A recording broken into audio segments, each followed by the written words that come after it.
whispers roam through battered streets where hope grows thin and frail. Foreign lenders craft conditions wrapped in a polished tale.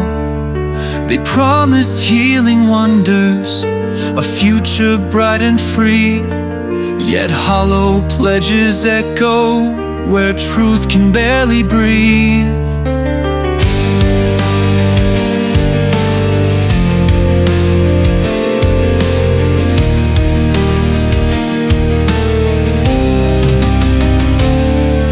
Every nickel trimmed from safety nets leaves fragile hearts exposed. When healing halls and learning rooms are shuttered or foreclosed, tender dreams fade softly as hungry children weep, while those who press the bargain rest on golden heaps they keep.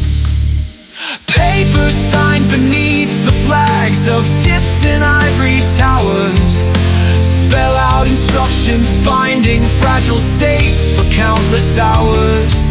Their remedy for hardships often comes with sharpened knives, carving deep into the marrow of so many honest lives.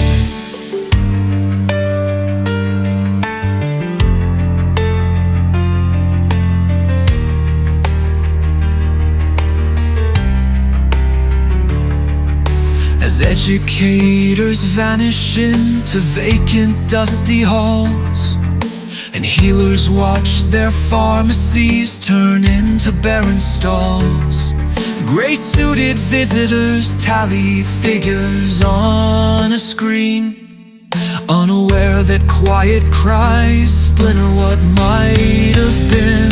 Still voices rise in midnight air, daring fate to yield.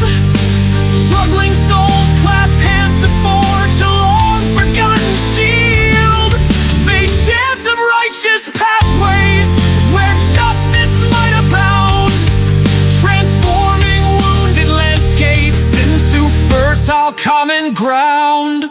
Those distant signatories said prosperity shall shine, but fields of desolation show a much more twisted line. We long for honest measures that men did not destroy, so futures built on mercy carry healing, hope, and